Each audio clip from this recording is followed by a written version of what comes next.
Things you own end up owning you.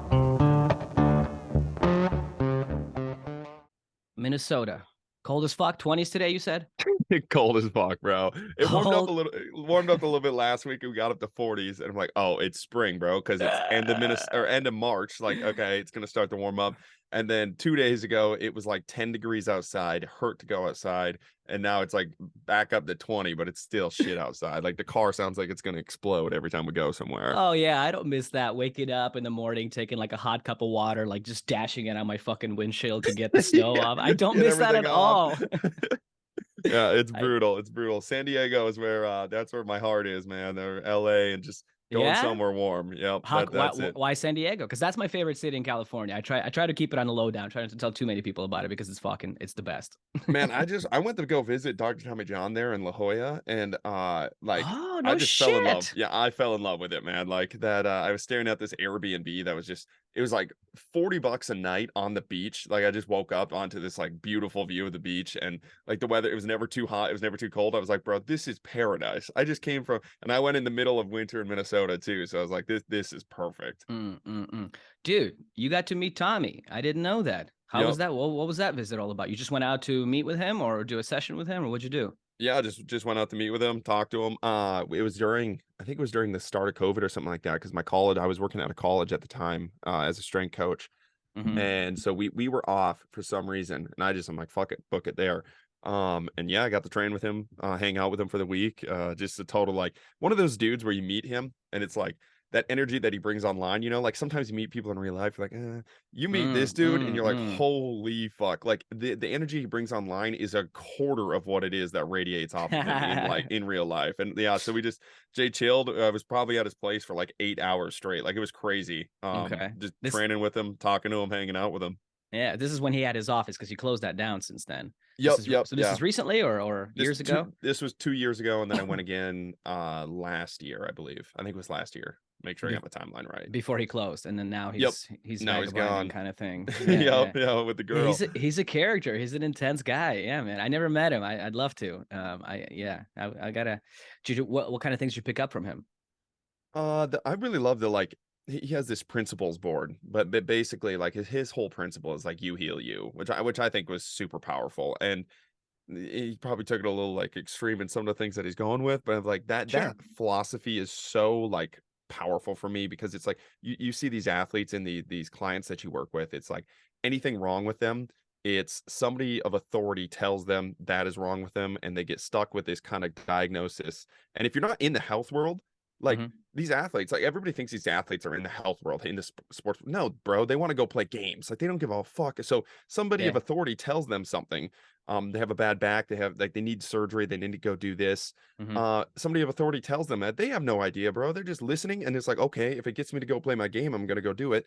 And Hmm. you see these surgeries, like the person, doctor, PT, a chiro will meet with them for one day for Hmm. 20 minutes without knowing any background and be like, you got to go get surgery. And I've seen surgery scheduled 3 days after they meet them. I'm like, bro, just chill. And the amount of like backs are specific, like the amount of backs where it's just like, bro, just hang out for 2 weeks. Just trust me for 2 weeks. Like, Hmm. let's just get moving. Let's go do a couple things. Just 2 weeks. That's all. If it's still hurting after 2 weeks, you go with your doctor, you go do that. And the Hmm. amount of times or it's just like it just settles down and it's just like you just relax and you don't have to overreact with it.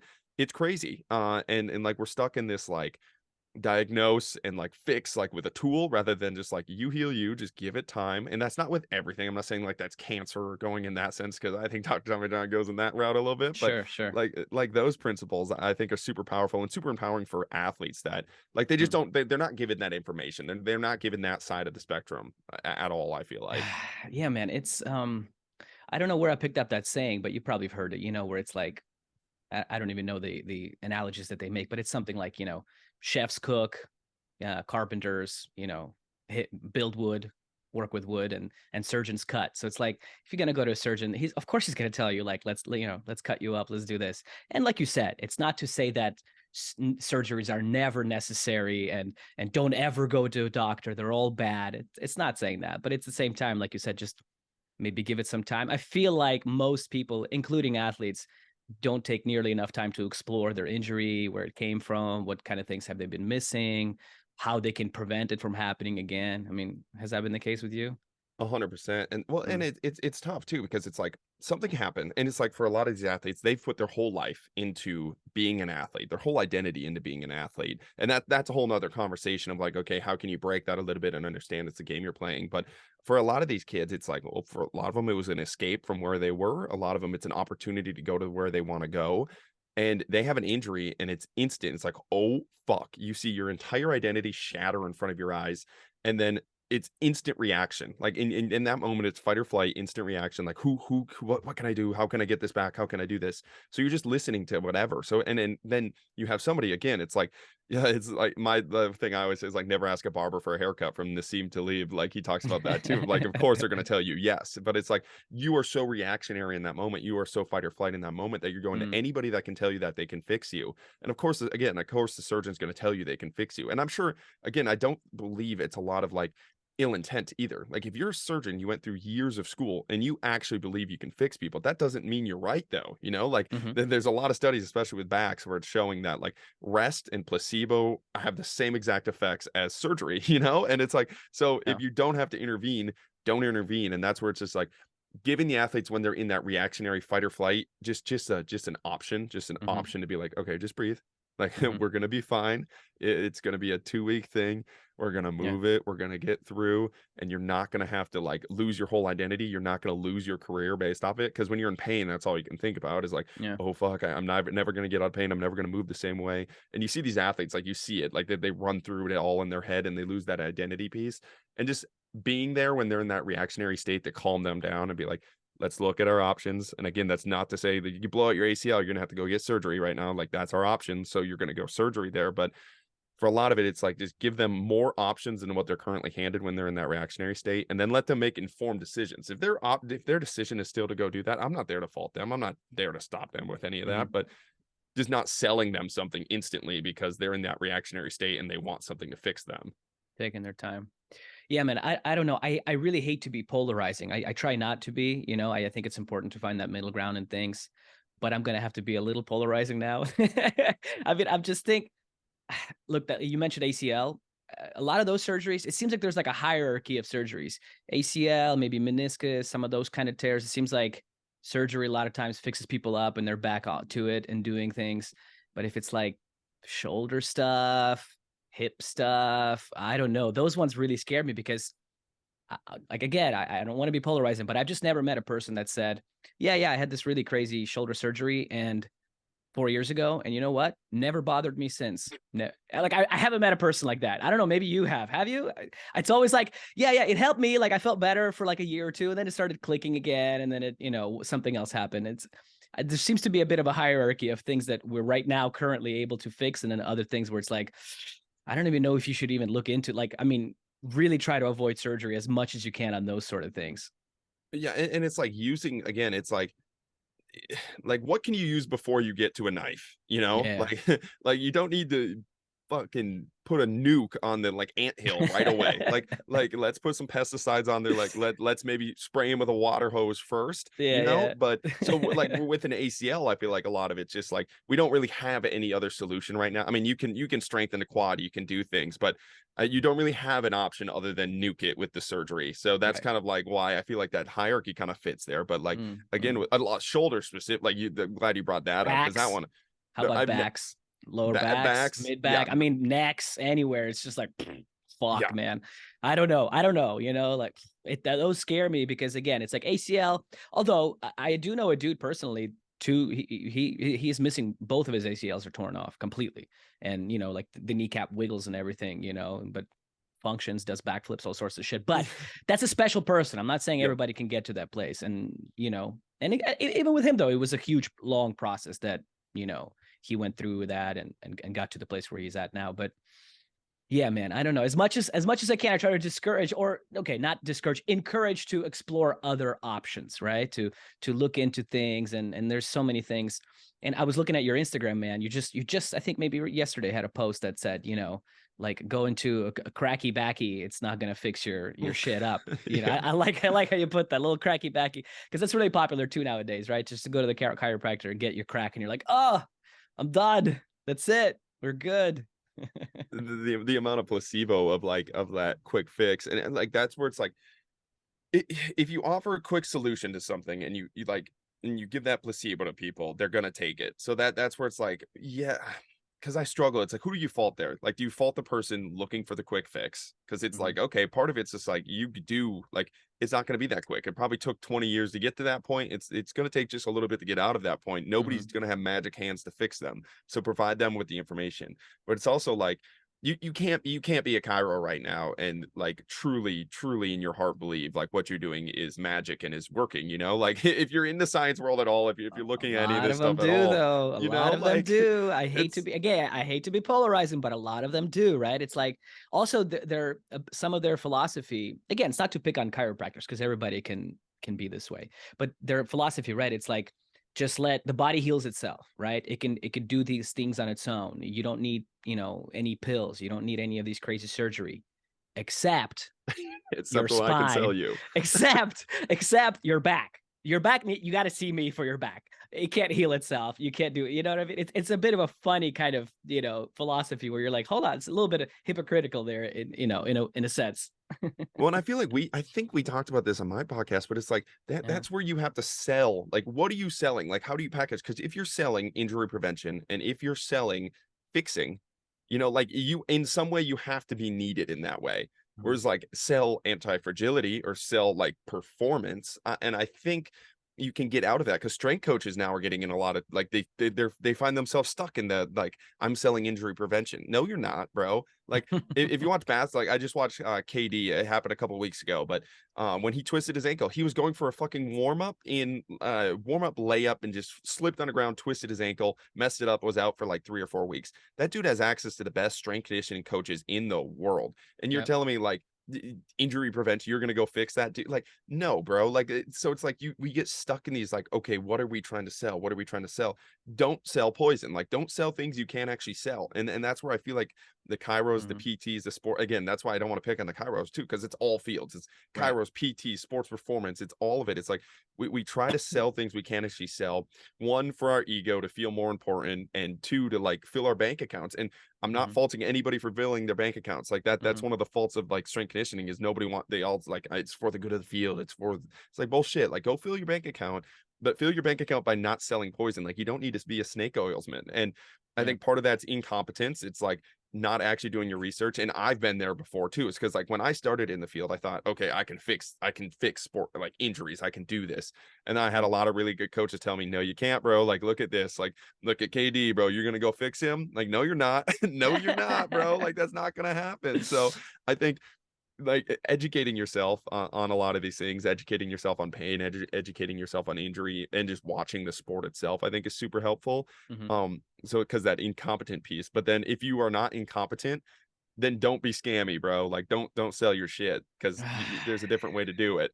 Yeah, it's just a culture thing, man. And it's not like only American culture. I think it's just a culture thing. Like you said, it's just people are dying to make money and dying to trademark everything, right? Like, oh, it's like every year, right? In the strength field or any field, it's just like this is the new blah blah blah blah blah trademark thing. And you're just like, fuck, man. Fuck. I'm so tired of it, honestly. I'm so tired of it. I don't know. I don't know. How do we get better at that, man? How do we can we help people not be that way? You know One what I mean? post a day, one post a day. That's the thing, because I think like one of the things is too, and what you do a good job of is like you make content about it. It's like I see these people bitching about this stuff in like conversations, but like it's like let's start with like knees over toes or oat milk or somebody that has a lot of money into advertising and a lot of money into like producing content consistently. Mhm. I go to this Lifetime in this climbing gym, and every single person is talking about knees over toes in his program. Do you know Wow. why? Because Mm. it's actually ridiculous. It's so impressive. I'm like, Jesus Christ, bro. That dude's talking about knees over toes. Like, what in the world? Like that dude has never been an athlete in his life, and he's seeing, but it's because it's in front of his eyes every single day. And you're Yeah. not gonna counter that by bitching about it. Like, you're not gonna counter Yeah. that by like, oh, it's so fucking stupid. You're not gonna counter it by going up to that kid and being like, you're an idiot for falling knees over toes. No, you're gonna counter it by making better content that like convinces them. Knees over Mhm. toes is a phenomenal marketer, bro. Like he's Yeah. phenomenal at it. And coaches Yeah. get so pissed off that all of his stuff's bullshit. No, all of it's not bullshit. He's a millionaire for a reason. Like millionaires don't just randomly become millionaires. I mean, you can inherit it, whatever, but millionaires don't just randomly become millionaires, you know, like they have something that's super special about them. He can communicate a message. He can like pretend to solve people's issues right in front of them by communicating a message very clearly. And coaches, instead of like battling that, it's like, I'm just gonna bitch about it. I'm gonna tell him he's stupid. It's like, yeah, okay, bro. Like, good luck. Like, you're gonna sit there making 60K. He's making that in a day, going on Rogan talking about it. You know? Yeah, you know, but big rises usually have big falls too, right? So, I like your saying. You know, where'd you pick that up from? By the way, keep chopping wood. Every podcast, every post you always say, keep chopping wood. Where'd you get that from? Do you want the long form or do you want of the course, that's what we're here for, bro. I want the long form. So keep chopping wood. I was I was a freshman in college, and I was about to quit football. I was pretty beat up. I injured myself freshman year. I was just a fucking terrible athlete freshman year too. I was like a 6-string fullback, and like fullback. Jesus Christ, fullback, bro. yeah, didn't have Austin. a prayer of seeing the field. Like, just a total meat stick.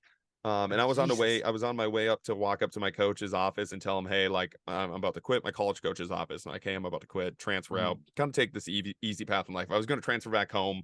I had a high school girlfriend at the fucking time. Like, every easy decision I could possibly make. Get out of the cities. I was away from home. I was gonna go back home, hang out with my mommy, go hang out with my fucking high school girlfriend, go to like an easy college, probably quit sports.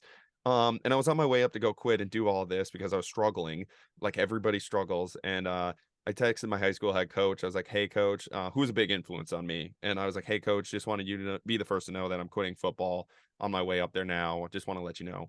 And he texted me back, keep chopping wood, or that's not who you are, keep chopping wood. And I was like, oh, fuck. Like, and that was somebody that in the moment I was like, fuck, bro. That's all he said. That's all he said. That's all he said. Oh, that's good, because he left it on you. He just left it on me. 4 years later, like, graduated All-American, all these awards. And I go and I have him on my podcast. He was the second guy I ever had on my podcast. I had like an intro solo, then I had him on my podcast. I told him this story, and he doesn't even remember sending the text. You know, so, and like when I remembered, like, he didn't even remember sending the text. This was something that like totally changed the direction of my life, and he doesn't even remember sending it. That's where I was like, bro, this is like, that is the power of your words. Like, that is the power of what you have in like people's lives. And like, he doesn't remember texting somebody that, and it totally, like, it's something that had nothing to do with his life and totally altered the direction of mine. So that's why I like keep it as like a little bit of reminder, like the keep chopping wood mentality of like, continue to work, like continue to do it. It is powerful to me. Yes. But more so, it's like the consistent reminder of like, you have no idea the word, like the power of your words. Like, somebody out there is going to read that word, and 99 people will look at him like, that's fucking stupid. Doesn't matter. Not a part of my life. I'm scrolling over it. But there's one person that'll probably read that and be like, oh, fuck, that could change their life. And so I like that reminder for myself. That's a fucking great one. Do you know the origin of that? Well, I don't know if it's the entire origin, but it's a Buddhist thing. Have you heard of that? It's they used to say, after enlightenment, keep chopping wood, or after enlightenment, don't forget to do the laundry, which means kind of, you think you're searching, you're going to get to enlightenment. You're doing this thing, you're doing all this hard work. And then you finally, become enlightened, right? And you meet, whatever it is that you've been searching for. And then it's like, after all that, just you still got to do the laundry, you still got to chop the wood, you still got to cook some food. Like, just because you got enlightened, you became enlightened, doesn't mean you fucking, you're this thing that doesn't need to exist in the realm of the earth anymore, and you're just beyond this planet. And it's it's a great mentality, like you said. It kind of keeps people grounded, I think, and it keeps you moving forward and just doing the basic things. Keep going. Well, and that has me like thinking about too. It's like these people, like a lot of people, like the enlightenment almost is in the keep chopping wood. Like, the enlightenment is in doing the laundry too. Like, because that's a piece. Is like, I'm always getting these questions like from a lot of younger like athletes or coaches right now. Anytime I do a Q&A, and it's like, is it worth it? Like, do you think this will be worth it? Do you think this will be worth it? Do you think football will be worth it? Do you think college will be? It's like, bro, go fucking do something. Like, it's like, you're gonna get to the end and you're gonna realize, like, whether you succeeded or not, whether you made it or not, the end, the enlightenment, that piece where it's like you're on top of the world. Like, I remember like being announced an All-American, and I had like 4 years of working towards it. They had like a show on it, and they announced your name. And I was like, that was the emptiest I ever felt, because it's like, fuck, bro. Like, what Wow. do I do now? Like, what do I go do now? You know? But the journey, I realized after, it's like the journey, like having something to aim towards is what's worth it. You know, like that's the goal. That's the enlightenment. Like that's where you like are sharpening your tools for the next journey, you know? But it's like I feel like people are get so stuck in this, like, is it gonna be worth it? I don't know. It's like, ooh, what if I commit to that? I can't do that. It's like, just go do something, bro. I promise you, if you just go do something, you're gonna find so much more about yourself than just like sitting there contemplating it. It's probably not Yeah. gonna be worth it. It's probably not. Like, if I'm gonna be honest, it's probably not. Like, You're gonna it's waste not. your Like, fucking time, and then you're yeah, gonna, yeah. But the funny thing is, then you'll look back and you'll be like, man, that was kind of fun. Like, you'll be like, oh, those were the good old days. You know how people are always, oh, those were the good old days. And it's always like, just the good old days are now. Try to enjoy them right now. I mean, I know they're not always good. That's the thing, though, right? That's the tough part, because nobody wants to feel sad and shitty and, like you said, waste all this time, you know, whatever. Start a podcast and it just goes fucking nowhere. Nobody listens to it. But it's like, kind of fun. It's kind of fun if you look back on it. When you can't do any of that, then you're going to be thinking, fuck, that was so much fun. That was really interesting. I learned a bunch of shit about myself and other people. So yeah. And yeah. the learning about yourself, I feel like, is the important part too. It's like, because there was a long fucking time where our podcast wasn't doing shit. Like recently, it's actually been like kind of taken off, which is cool and like great. And same with social media, but it's like the fucking all the 4 years where it didn't do shit. Like you felt like that all the time until you look back at like the skills and the like how what you learn about yourself, like to communicate. I would go listen back and listen to like first podcasts and how I communicated and how I talked. I'm like, I want to off myself, like listening to it. Like, it is so brutal. We all do. You know, it's so brutal. And I look back and it's like 4 years of podcasts, 4 years of talking, 4 years of working on communicating your message. It's like the podcast itself wasn't worth it at that time, but the ability to work on your ability to communicate, Yeah. I feel like that's priceless. And understand, like, also like learning that you suck at communicating. If you don't have a podcast, you probably don't even know you suck at communicating. Like, Oh, until yeah. you go listen to yourself and record Oh, yourself, yeah. That's brutal. you don't It's even fucking understand. brutal. It's like the incompetent, or what is it? Like the Dunning-Kruger effect of like, you don't even know you're that dumb. It's like, Right. I was listening to myself. I'm like, oh my God, this is what I Oh, sound like in fuck. everyday conversations. And at the same time, be you. So that's the thing that I wanted to talk to you about too, man. It's like, I was listening to you on a podcast, and you know, you said I'm gonna just I was doing all these things, trying all these, like, it was maybe during this time when you're trying to figure your shit out on your podcast or your social media or whatever. And then you said at a certain point, I just got to a point where I said, I'm just gonna be me. I'm gonna put out what I like and who I am. And you know, if people don't like it, they can go fuck themselves. And I really like that, because in today's world, man, again, with the marketing thing, with the social media thing, it's just, I'm seeing so many unauthentic people that are unoriginal. They're just copying, or just a copy of a copy of a copy, which is like even worse, because they're just copying the bad copiers, you know? Yeah. And it's just, it's really refreshing to meet people like you, man. That it's like I said, they're just, I'm just going to be me, you know? It doesn't mean that you're the best or the worst, or it's just like, I really appreciate authenticity and originality. And I think it's really important. It's missing in today's world.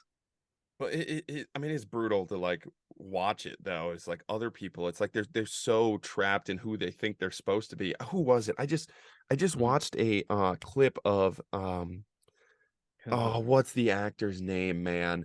But Tell me he a was movie. I mean, what uh, movie do he you has know? the like the mask. Can I pull it up? Can I show you? Joaquin Phoenix? What do you mean, The Mask? Here, hold Yeah, on. yeah, pull it up, bro. What's this guy's name? Who's this? Why can I Camera is terrible, bro. Can't see, can't see. It's so bright, it's so white, bro. damn Oh, it, is it on bro. your Instagram? Yes. DM it to me. I'll check it out right now. The Okay. Mask. God dang it, bro. Who are you talking about? I'm gonna, You're not I'm talking gonna about from the Batman, The Mask, are you talking about no, it's like the Jim oh my Carrey, The God. Mask? I think it is Jim Carrey. Jim Carrey. Yes, Yes, I believe it's Jim yes, Carrey. Thank you. yes. God, that was so Goofy guy, unimportant. But right? Goofy guy. yes, Yes. yes, Okay, yes. Jim Thank Carrey. you. Jim Carrey. But Come he on, man. was You don't know Jim Carrey? Get the fuck out of here, fucking Austin. That's a forgot the name. legend. I'm an idiot. I like my recall of names is one of the Nah, worst. I know. It's fine, bro. I'm just fucking with you. So But what did Jim Carrey say? he was talking about how like they were asking about like who was his favorite character that he's played, and like being a how being an actor, and he's like, everything I do is a character, including Jim Carrey. Like, I put on this Jim Carrey mask to like show people like this is what I think people want to see. This is what I think people think of Jim Carrey. And he's like, all of it's acting. And he's like, until you take out the mask and just like just be yourself rather than creating yourself and trying to like show the world who that you think they like should be.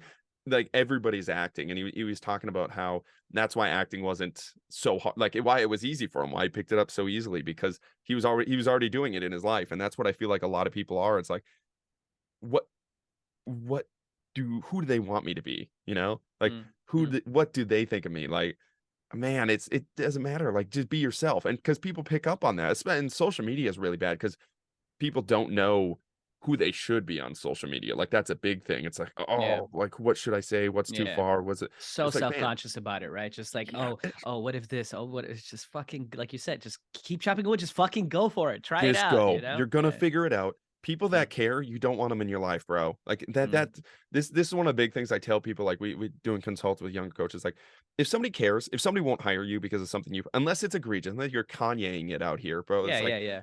like Yeah. unless it's if people won't hire you, it's not people you want to work with. It's not people you want hiring you. Like, Mhm. if your grandma stops loving you for something that you post, your grandma probably didn't love you that much in the first place, you know? Like, Mhm. people really do not care. They have their own lives. They want to see who you are. If they care that much about your social media posts, they are not somebody that you need to surround yourself with in the first place. If you are authentically putting yourself out there, and people get so nervous about it. And I remember just in these, like, all these social media things, like, I think it's kind of ingrained in people too. It's like these social media meetings too. It's like these people that don't have social media accounts trying to teach these kids who could have like so much potential on social media. I remember in these team meetings, they'd bring these social media experts that have never been on Instagram, TikTok, or fucking they've never posted anything in their lives, telling us like, don't just you're just Yeah. better Yeah. off Yeah. not posting, you're just better off not doing Oh this. It's like, God. man, it's so brutal. It's like, it's just not true. Like, it's the amount of job opportunities and things I've had pop up through Instagram would blow people's minds. Like, it's Yeah. like everything. It's your resume right now. Yeah. And that's resume for dating. That's Yeah. resume for your Yeah. job. You know, it's everything. It's all of it. And if you are not authentically yourself, you're just going to attract people that are not authentically you, you know? Yeah. So then it's like you get that job and you fucking hate it because you put somebody you weren't out, and they, of course, they liked that person because you try to get attracted there, and they don't like you because it's not who you are. And now you're struggling there. Same with a relationship. I've seen that happen before. It's like they put out all this fake shit. They do all this fake shit and they hate each other. It's like, no shit, bro. Neither of Yeah. you were real. And now you have to be real with each other. You're like, oh, this sucks. It's like, yeah, Yeah. no shit, dude. Yeah. It's like that meme when a dude says when you don't care that she faked it because you faked everything to get her there. Yeah. Yeah. I'm just joking. But yeah, man, it's funny, dude. You will not believe how many health influencers that are pretty fucking popular that follow me, never like some of my posts, never comment on them, but will DM me saying, "Oh man, thank you so much for making fun of this guy who says, you know, the dumbest shit in the world that we all know is probably dumb, but you know, people that aren't just in the world don't pick up on it." And sometimes I'm almost like, come on, just if you think it's funny, just share it, like it. It doesn't mean you hate the person. And it doesn't mean I hate the person either, by the way. I try to make it as much fun as I can. I try not to be, like you said, egregious to people. I just try to, you know, laugh at some of the silly things that people say on the internet, because there's a lot of silly things that people say on the internet. And there's a lot of smart things too, but you know, some of the things are so out there that it's like, I'm like, oh, I have to make. I mean, it's just like, it like pops in my mind instantly when I see a clip of something, and I'm just like, oh my God, I have a skit for this, and it's just so. But I just, yeah, I would love if people, you know, just weren't afraid to like something like that. You know what I Well, mean? and just draw the fucking line, man. Like, it's like, Mm, it's, oh man, it's so frustrating. It's so frustrating. Like, just a little more serious note of like that. It's like, even if mm, it's not jokes, it's like, if you see something wrong and you don't believe it, or like, it's out there and somebody popular, it doesn't give a fuck who said it. Like, that's the thing. It's like this appeal to authority is so hard for people to break. It mm. does not matter who said something. I say dumb shit all the time. Experts say dumb shit all the time. Yep. Like, if they are saying something wrong and you understand that is wrong, and you are in a position to say, hey, you are wrong here, and you have facts to back it up, Mm-hmm. then you need to say that. Otherwise, you get to a point in which, like, these experts can say whatever the fuck they want. And like, I've noticed this too, like, especially it's like, I will post something and a thought that I'm working out myself. Like, I'm trying to tickle and like tweet, and like somebody will comment like, fuck yeah, I agree with everything you say. Love this. Like, no, you don't. You do not agree with everything I say, because I don't agree with everything I say. Like, I'm working on my own thoughts. There's a point to be made here, bro, because whenever people tell me that, I always say, is there any other fucking person in the world that you completely agree with on everything? Like, is there, for real? Like, is there? I bet you don't even agree on many things with your parents, you know, and they fucking raised you. So it's like, it's almost, to me, it's almost redundant to say that. Like, well, I like what he has to say, but I don't agree with everything. It's like, oh, great. Like, oh my, like, obviously that should be so obvious to me. But I'm just saying, people will use that as like an excuse to sort of like discount them, maybe, like, you know, like, or like, oh, well, I like what they have to say, but I don't agree with everything. And it's like, okay, bro, I get what you're saying. I get what you're saying, but it's, it doesn't take away from their, from the intelligent things that person said, just because you don't agree with everything, or the dumb thing that person said, because there's a lot of people that say dumb things that I agree with too. That on other topics, I agree with them completely. And then this one thing, it's really funny and I want to make fun of it. So No, anyway. yeah, that's a really good point too, because it's like a lot of people that I argue with or like make fun of or meme on like Instagram or Twitter. It's like, I do not think you're a stupid person. Like there's so many people, it's like, I do not think you're a dumb person. I do not think you're stupid. I think that idea that you're talking about or that you're super strong on is a stupid idea, and I'm going to show Yeah. you why. Yeah. And if I'm wrong too, show me that I'm wrong too. And that's a big piece of it too. But it's like, it's not a personal attack, and that's why I think the humor approach works really well. I think that's why memes work really well, because it like lets people's guards down a little bit, and like you're making fun of it in this like kind of, but it's like, if you can prove me wrong in what I'm saying, then that's fucking perfect. Then we both get smarter and we kind of go forward, or at least we can have a good debate. Like I feel like I love good, like solid debates where you're actually like kind of just a little bit of like battling, like an intellectual battle back and forth on things like that's good. But it's like people you almost can't have it anymore because somebody gets butt hurt like Yeah. instantly, and then it's Yeah. like I have all this, like, look at all this pedigree, look at all, I'm like, I know, I understand, that's why I'm willing to have this conversation with you, because I think you're like a formidable like opponent in this like intellectual battle, like Yeah. and it's fun, like it's a little dance, but it's like it gets on, so especially like people over the age of like 40 on social media, like it's really tough for them to understand, no, like, dude, you can't memes argue. and, No, you can't do those, bro. That's like a meme in itself, when like a girl posts a hot picture, like a normal guy will just like it, like a weird guy will like it and like post like a little fire or heart or something on it, and then like the 40-year-old guy will comment like, "You're so beautiful, I want to kiss your feet." You know what I mean? Like, I'm sorry, it's just like, yeah, it's a different generation or something. I don't know. and it's understanding probably that they never grew up with it, but it's like, bro, like you guys cannot be serious. Like so I recently like started going back on Twitter for some of this, and it's just like it's 40-year-old central. Like it is 40 and I go into this fucking space, and I mean it is, if you want, Leo, if you want free content, you go on Twitter, bro. It is the most I know, dude, it's I know. way worse, I way have worse a than Twitter, but Instagram. I just like, I'll post something dumb or whatever, share my shit, and I'll get the fuck out, because like you said, it's so intense, dude. So I just stay on Instagram most of the time. Oh my God, man. It's the Wild West, and it's like it's like an older space that has always kind of been this older space for a lot of it. So like they've gotten away with so much shit. I just go in there, I'm like, what the fuck are you guys talking about? Like, what are we talking about here? This is not real. Like, and it's like these little gangs, bro. Like these gangs of like I talk about like grown men in group chats. It's like you guys are grown ass men talking about this in group chats, and they just send their little gangs off on people. It's like, bro, this is insane. But it's like it's the Wild West, but it's free content. It's good content. It's fucking hilarious for a lot of it, but it's like it just makes me discouraged because my Instagram's pretty cleaned up to where it's like curated to like, I feel like I got a lot of good content coming my way, which makes it tough to make content up from it, because it's like, hey, I kind of curated to, there's really good stuff coming here. And I go on Twitter, I'm like, oh Jesus, the field is not changing. Twitter's a Health is different not changing. thing. It's the same as it's always been. It's just hidden from me. Yeah, man. So what kind of stuff do you try to share on Instagram most of the time? Training, your podcast? What other things are you doing on there? Yeah, training, philosophy, podcasts, kind of ideas like that. The one post today has been something new. It's like every day you have to like, can you intellectually come up with something or create a piece of art, which has been like trying to capitalize on a creative aspect. I just read The Art of War. Great book. Yeah. Yeah, and it's or the War of Art or the Art of War? The War of Art. Both great books, I guess. But the creative one, the recent one. What's the dude's name? I know what you're talking about. Yeah, The War of Art. Yeah, The War of Art. And that was a really good one Stephen too. Like Pressfield, I think. Yeah, Stephen Pressfield. Yes. I heard him on one podcast or something like that. I was like, okay, like let's check it out.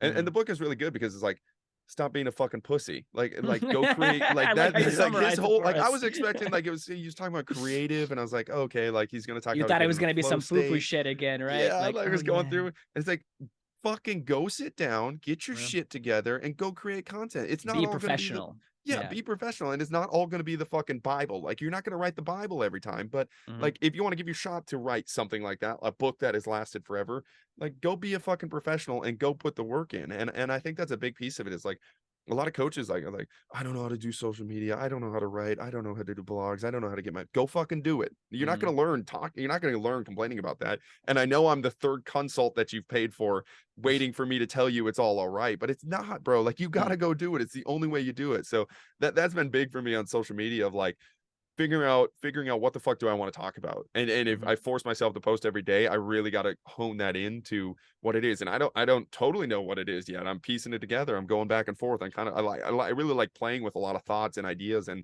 kind of Mhm. pushing things. It's like, okay, how is that resonating? How does that work?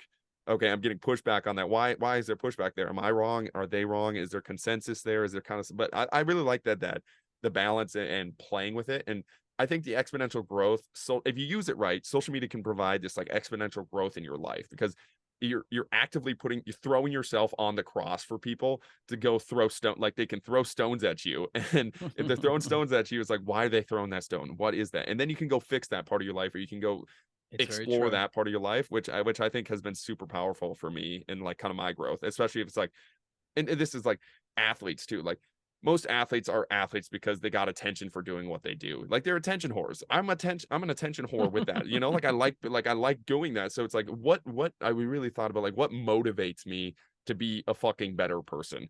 It's like Mhm. that attention piece, like going forward with that, like having something worth saying, having something worth watching. And I think social media can be a very powerful tool if you use it in the right way to really like expedient your life in your growth. Mhm. So what has your, has your message changed over the years of the things that you're trying to do? Like you're trying to, what kind of training wise? I mean, have you really explored that? Have you changed your thoughts about some things, or you're just kind of chopping wood every day, same thing day in, day out, or what? Yeah, bro. I actually the other day I went back and looked through for that back post. I was trying to find an old video of me working out. I Mm. look at some of the shit. It's terrible. And that's the thing. I don't delete anything on my Instagram because I like watching the growth. Like I like looking like even a year past, like what the fuck was I thinking? Same. But like I was big into the like the reason that a lot of the shit that I talk about now and I shit on now is because I was in it. It's not like just random stuff that I'm going through. Yeah. It's like the back pain stuff. Like I was a McGill brace everything, never bend your spine, never round your back, never pick up anything in a Wow. bad Wow. position Wow. ever. I want to Like, talk about that more. Tell me, did you get injured? What happened there? yeah, I herniated my disc when I was 16 years old and was told like the What traction were you is the only doing? deadlift or squatting. Big squat? Yep, Mm. yeah. I think we were maxing out on squats. Like we have fucking such a You meathead felt it program at that instantly, time. or what? Or did you just kind of like, was the Yep, next yep. day? Felt it instantly. Mm. Finished the squat, and I'm like, oh fuck. But Meathead it wasn't program. like, So what? You had like a high school strength coach or something that just like fucking yep. 315. Let's go 5x5. Yeah. Yeah, we I Okay. think it was Monday, Wednesday, Friday. We bench squat cleaned, and then Oh Tuesday, shit. Thursday we like cleaned and jerked. But it was like we never went below 90%. It was send it like all day, every day. We never did anything more than 3 reps, and we got strong as fuck. But it was like, Yeah. bro, like we were Yeah. destroying ourselves. But yeah, finished the squat. I was like, oh fuck, that did not feel good. And I'm from a small town, so everybody's just like, oh, don't be a pussy. Like, just go keep pushing. Of You got course. this. And I Uh-huh. didn't feel bad enough to stop the workout at that time. And then I remember I got in my car to drive home. And I got home and I could not get out of my car. And I was like, oh Oh fuck, fuck. something's bad. Like I was stuck in my car. And I had to have somebody come, like I basically had to like fall out of the car and go get my mom to like get me off the ground to get out of my car. And it was like months of that, like months of Mm. this. Told like traction was the only thing you could do. Never, like you're never gonna deadlift or squat again. You're never gonna do this. And I come from a family of like, my grandpa's worked construction since he's been like 10 years old, and he's 70 now, and one of the most jacked humans like I know. He's a fucking monster.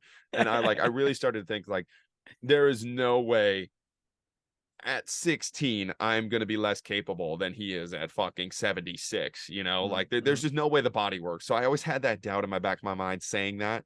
But then every coach I had, man, just told me the same thing. It's like, just avoid it, just brace harder, just work on a bunch of front planks.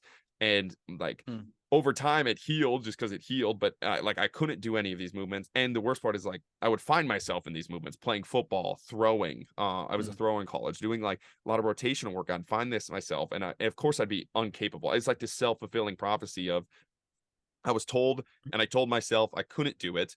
So then I didn't do it. So then I was actually unable to do it. But life doesn't give a fuck if you're unable to do it. You're going to find, whether it's picking up groceries, whether it's doing anything, you're going to find yourself in some compromised position. And so I found myself in compromised positions. And like once, it was at least once a month for probably 5 or 6 years. My back would seize. I couldn't leave bed. I couldn't do anything. Once a month for 5 or 6 years. From Holy 16 fuck, to 16 to 22, at least once a month, and it would last sometimes it was only a day, but a lot of times it was like a week, to where it'd be like I You're couldn't out. move. You couldn't do anything. I couldn't do shit. Oh fuck. Yeah, and I would be So stuck in did you there. see all these specialists, cracky backies, PTs, or did you do Saw all that? chiros, PTs, strength coaches, everything. And then it was all the McGill, like same message, like stay out of it. And that was the other thing, is like as soon as, like, if I avoided everything, it was great. It was great. But then I lived a life fucking avoiding everything, and sport and life like just didn't work that way. So like I would live this life where I would fucking picking up my backpack, I was making sure I was braced and fucking back straight. It's like, yeah, and again, I didn't even totally question it. That was the biggest thing. Like I questioned a little bit because of my grandpa, but it wasn't like a thing like there's no way this is right. There's like I wasn't questioning it, and this is why I have like empathy for athletes, and why I'm so out there with the message of like just take a deep breath. Like you don't have to listen to these people right away, because I would like all these coaches told me, all these PTs and experts told me, and as an athlete, I listened. And I was like, this is just not right. And then I had a couple people on my podcast like start to tease these methods of movement, start to tease these methods of moving your spine, bending your spine, moving your body in these ways, showing that look at all these athletes in these compromised positions. Look at all these athletes in these bad positions. Look at like wrestling was a big one that they showed me, where it's like all these rounded back pickups and how fine they are and how they actually move better than you do. Yeah. And that was very eye-opening to me. And that really started the rabbit hole. And then COVID hit. And so I had all these ideas starting to formulate 2 years after I was out of college, out of athletics. And then COVID hit, but I was still kind of stuck in this like weight room way. Like everything was still the answer for me. Everything was lift stronger, do more. And I got in COVID where we didn't have access to a weight room for basically a year. And I'm like, okay, now fuck, I gotta start moving these ways. I gotta start rounding my back. I gotta start like implementing some flow, some movement, some jumps, some sprints, some of this type of stuff. And I never felt better. I was like, holy fuck, there is something here. Like this is amazing. And we came back from COVID. I implemented this stuff in college. And every athlete said the same thing. Holy shit. Like I've never felt this good. Like I feel amazing. And I'm like, okay, so there's something here. So that really sparked that journey of, okay, there is more to the field here, and really changed what I was doing. Cause before it was very 3x10 CSCS, very basic, like brace everything, hold everything. And now it's like kind of where the JST method is, but it wasn't just like I always sat there and said fuck everything that we're doing. It's like I went through the ringer on all of this, and then realized like, well, the dude, answer isn't I'm there. still looking at your Instagram. You're still fucking squatting. I don't know. What are you squatting? Fucking 400? I don't know. You're squatting. I don't even remember. You're squatting everything, deadlifting everything. So it's not like you're just doing, fucking spinal waves for an hour. I mean, you're still a strong motherfucker, and you can still lift, obviously. But sounds like to me like you found sort of a good middle ground where it's like lift and then also learn how to move your body, learn how to control things. And you don't have to be stuck in the, like you said, the McGill fucking, I remember that guy. I went to one of his seminars, I'll be honest, but I hated it. I hated it. It was like, I was just like, this is not for me. Like, cause as you said, I had the same thought, like, wait, what about like, if you want to like pick a kid up out of a car, like how do you do that with not a rounded back? And like it's just impossible. Like, and also I don't really want to live my life that way. And also coming from the school of thought that I came from, which is like the Russian kind of conditioning stuff. It's I mean, if you can still you can go on YouTube till to this day and find some old school Soviet Union training footage, and everybody's picking up medicine balls with a giant fucking turtle back and just fucking picking it up, and nobody's even thinking of all these like brace, inhale, exhale. I mean, they're just lifting, but they're not, of course they're not doing insane weights, although some of the guys are. But the point is, they're adapting to the stimulus, but over time. Well, that in the back mechanic too. Like one of the things that got me in the back mechanic, McGill talks about how to have sex with a neutral spine. And I was like, bro, like I got to that point. I was like, this has to be a fucking meme. Like, there is no way you are serious here. Like, there's talking about like the positions that the only positions that you can do, how you keep a neutral spine and braced. And I'm like, bro, if you're thinking about that stuff during sex, you're not having sex. Like, you're not. Like, Can bro, you like, what are we? imagine? Like that, and so they blew my fucking mind. But it's like, Imagine banging a girl like, wait, hold up. hold on. My pelvis is anteriorly rotated. Hold on. And I was just like, there's no way this is real. And just like applying it to something more real. It's like you talk about like there's videos all over the place of athletes using their spines in different ways all the time. Like the old Russian videos are fucking amazing. Like all of it. Like you go watch a wrestler, go watch a sport. Everything in front is same with go like watch knees. a sport. Yeah, I'm sorry, bro. I'm just like, yeah, just go watch a sport. You don't even need to watch any training footage. It's all in front of you. It just happened. And that's where it's like the paradox, like this paradox of what we say versus what's actually fucking happening. That there should be a massive X on the map there of like, okay, we are saying this is what's happening.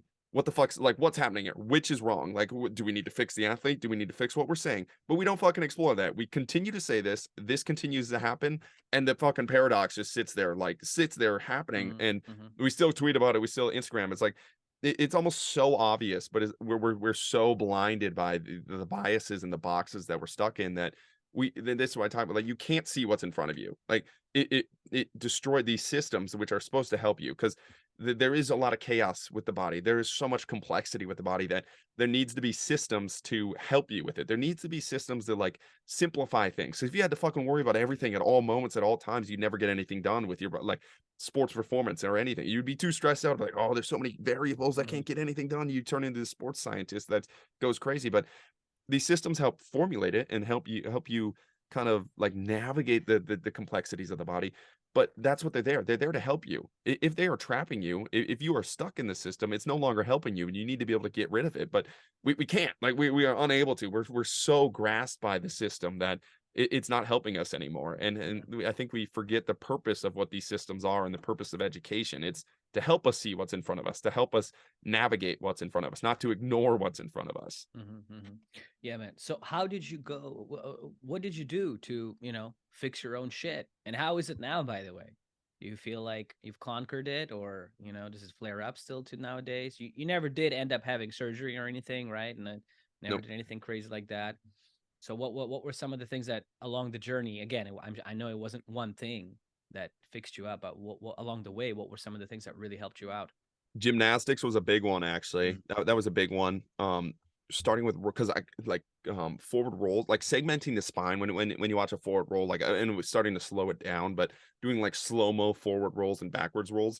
When I first started doing them, like I couldn't do it because I couldn't segment my spine. I couldn't, like, it was so bricked up. It's like they just fall and eat shit. So trying to, and honestly, like I wasn't thinking about my spine in that moment. It was more so, how can I do a forward roll and a cartwheel and stuff without hurting myself? Because every time I'd roll, I would just smack into the ground because I wasn't able to create that C with the spine to like use the ground and propel forward. So that was a really big one. That was probably the kickstart of, I just wanted to be able to do like a handspring. That was my journey during COVID. Like, I want to do a handspring. I want to do an aerial. And I started doing this stuff. I'm like, holy crap, this is kind of like, I feel better. I feel like I'm moving better. This is kind of cool. And I would start to watch the videos from start to finish. And when I would first start to do these rolls, I would just eat shit on the ground because I couldn't bend. And now I'm able to like get in this C, like bend my spine, and it looks like the C, and use the ground and use the ground and use the momentum forward. And it, like, there was no pain. I was like, Ido Patel talks about how you're soft on the ground. That was a big piece. And then I really started to get into, okay, my spine's moving more now. So then Austin Einhorn was really talked about the, like, how you segment your spine in different positions and using it in different ways. And then Dr. Tommy John was a huge influence with like the spinal flows and implementing that type of stuff every day. And then the thing was, you talk about like still lifting. Like I'm a fucking meathead. I didn't want to stop lifting. Like, it wasn't like I wanted to turn into a movement yogi. So then I went back to lifting, thinking like, okay, I spent all this time doing the movement stuff and the sprint stuff and the jump stuff and moving the spine, and it feels amazing now. But I was a little bit worried to like, okay, does it feel amazing because I cut all this stuff out?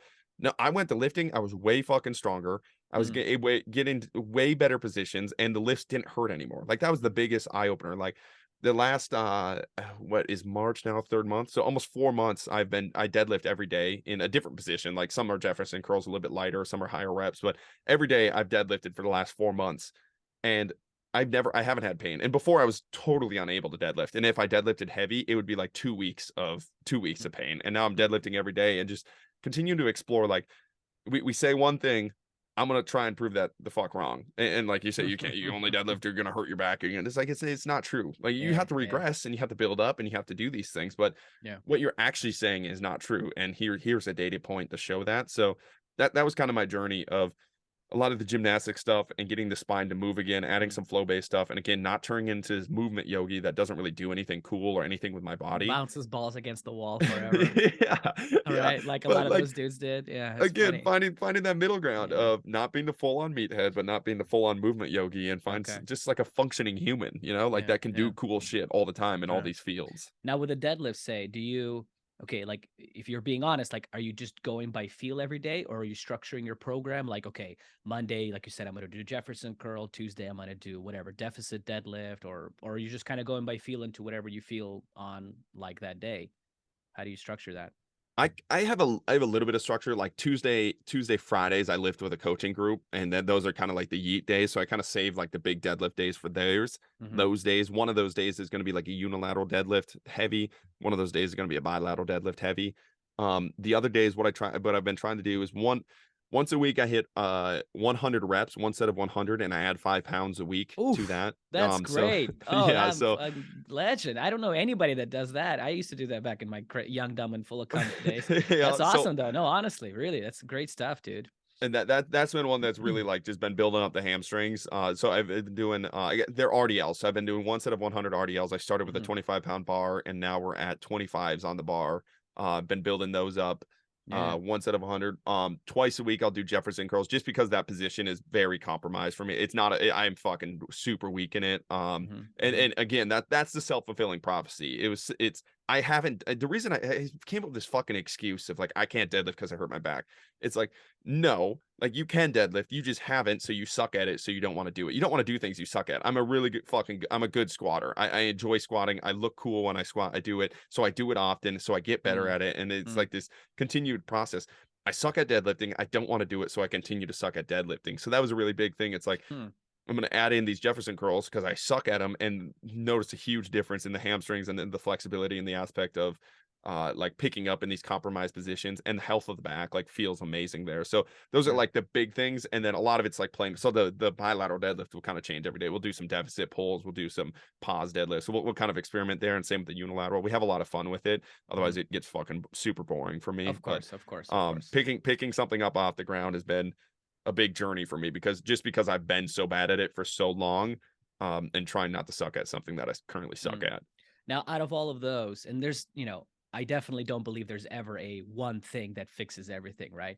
But out of the ones that you mentioned, do you feel like there's one that perhaps a lot of athletes or people in general are just not doing enough of, and maybe that they should explore that one? Like, would it be the Jefferson curl or a unilateral or curl, not the Jefferson curl, but Jefferson dead. Well, I guess, what do they call it? A curl now or a deadlift?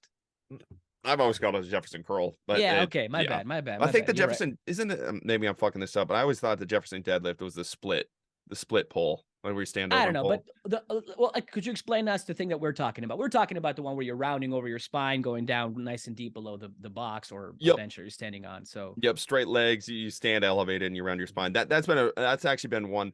I don't want to like pick it, but it's like finding compromised positions that athletes suck in and exposing them to it, that they're going to find maybe trying all of them and then kind of figuring out which one really exposes your shit there. And like microdosing all of them too. Like that's a huge piece of it. It's like a lot of like one of the biggest things for athletes is like if getting the rib cage to move, like if I have like I hold a kettlebell in one hand, I just do a dumbbell side bend, like that for almost any athlete with like back pain has been a game changer. And they're like, holy fuck, it's magic. It's like you're just moving your body the way it's meant. It's supposed to move side to side. Like your spine's able to move there. Like you can load it, you can go there. So like that honestly, like if I'm going to talk about like something that's been really helpful for the lower back, I have yet to meet an athlete that we've done that for and like built that up where they haven't felt just amazing. Like opening up that QL, like opening up those obliques, moving the rib cage and getting the rib cage to move. Like take a kettlebell, just do a dumbbell side bend, bend to the side and take a deep inhale at the bottom and then come back up and again regress to your ability.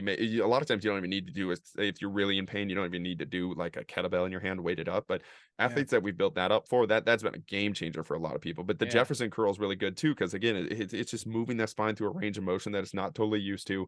A lot of it's like getting the brain to understand it can be there and it's going to be safe when it goes there, because you see a lot of athletes super tense up. It's like just sit there for like a 3 count of breath, like just breathe there, and a lot of just like, oh, and then it relaxes and they feel better and they're able to go there. So a lot of it's like the brain preventing. It's a position they don't know about, so the brain seizes up because it doesn't know if it goes there what really happens. So allowing the brain to understand that position is safe, it's able to go there, for a lot of athletes will make them feel a lot better too. It's not even like any muscle or anything. It's literally just the brain telling it, I can go into that position without feeling like shit.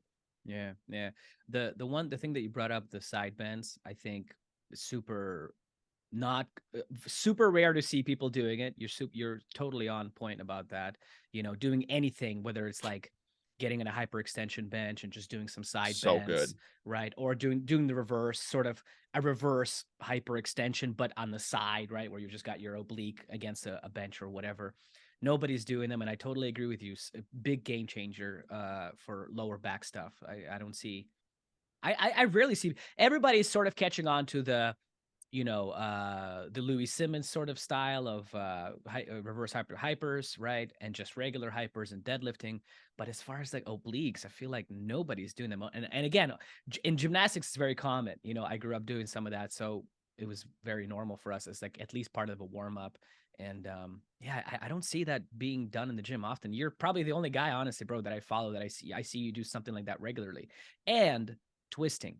I see you talking about twisting, doing a lot of twisting, which again, probably because of the McGill influence and because of all the strength and conditioning stuff, a lot of people have kind of become obsessed with not twisting, but what do they call it? Anti-rotation, right? Anti-rotation, yeah. Which is like, it's just like, come on. I Fucking don't every know. lift that you do is anti-rotation, bro. Like Yes, you're gonna compare your yes. 600-pound squat where everything, like if you're fucking rotating during that 600-pound squat, you're Yeah. dead. You're gonna compare that to your 30-pound like pail-off press where you're fucking just holding that. Like that's another paradox, bro. Like that's crazy. But fuck, we were talking about the bends. Yeah. Oh yeah, that's what I was gonna say. It's like you say I'm the only one that's it's when I grew up, it was all I was told it was a bad thing. I was told dumbbell side bends, Oh, those really? like Oh, that, and shit. so like I was told like this was a huge bias I had to break out of myself. Is like I was always told it was terrible for your back.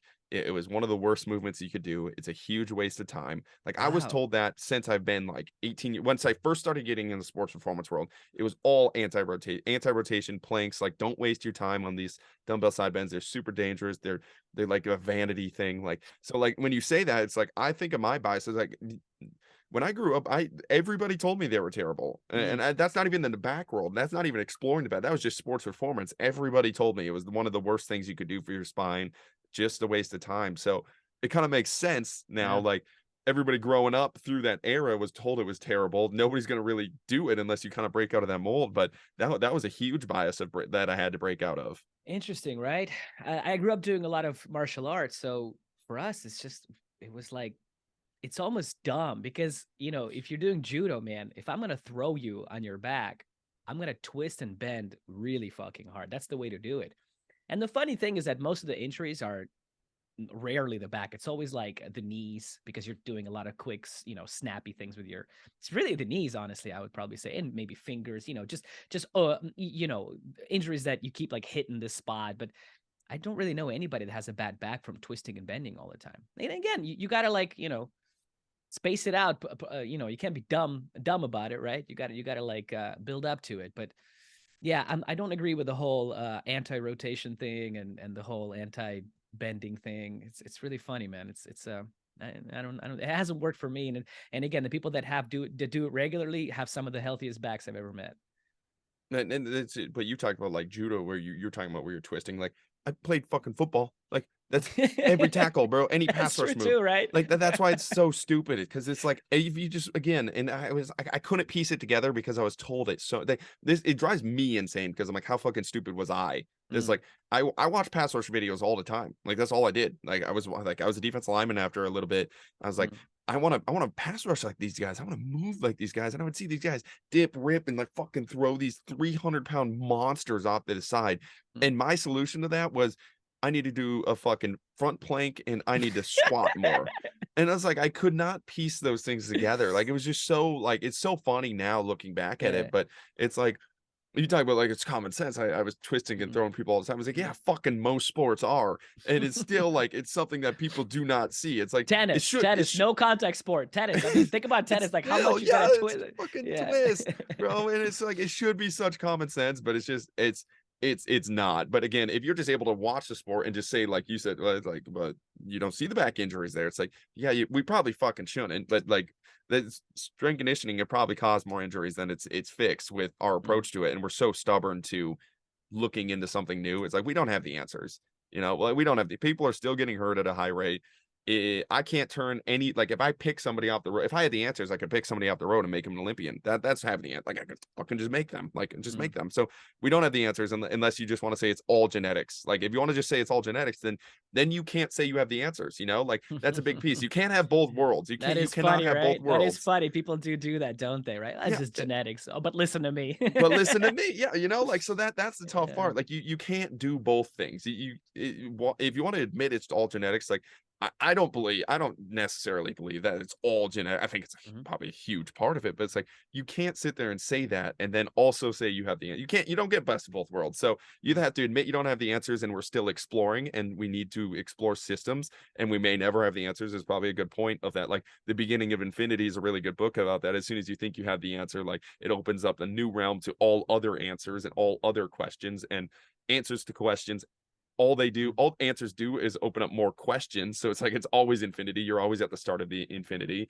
But we're just not there. Like, these coaches, I sit on Twitter and it's like, this is the fucking answer: bigger, faster, stronger, 5x5. Like, no, bro, like, you cannot, like, I just don't understand how you can say that when you have so many data points that it's just not right. It's just not true. I think, bro, I think just honestly, a part of it is the genetics thing, meaning a lot of those coaches are working with fucking guys that are just born insanely athletically talented, and you can do whatever the fuck you want with them sometimes, and they'll perform well. Now, not forever, not always. Again, I don't think that's interesting to live life like that. It's just to kind of, just to throw whatever you want at them and just like, okay, they'll be great. Because, what's the point of living then? But maybe that's why they're getting away with it. It's like a lot of times, like, you'll watch like a professional athlete, right? And you're just watching them train and you're like, what the fuck are you doing? And it's not a thing of like, oh, I know better, I'm smarter, but like almost any basic trainer would agree with you, right? You're watching, I don't know, whether it's, I'm trying to think of an example of some LeBron squatting. Yeah, yeah, great. There we go. Great example. Yes. And you're just like, oh my God, like, there's a way better use of your time, right? But at the same time, he's so talented, and then people just think that he's there because of these things that he's doing, and it's really the opposite way. It's really the opposite. It's like, he's so talented that he could probably do whatever the fuck he wants to do in the gym, and he'll probably make it.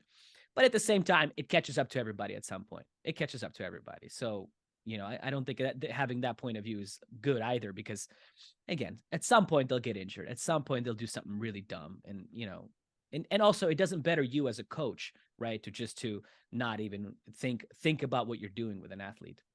Well, I tell people all the time so when I first started at college coach out, we were at the Division III level. So you're working with like grinder athletes, like no scholarship. These athletes are just fucking grinding to get to where they're at. They're not very good. I mean, they're good athletes retrospect to the human population, but there's a massive jump between the Division III level and like Division I. And our school bumped to the Division I level, and we had this freshman class that we recruited on Division I. So these guys are scholarship guys. These guys are like just freaks.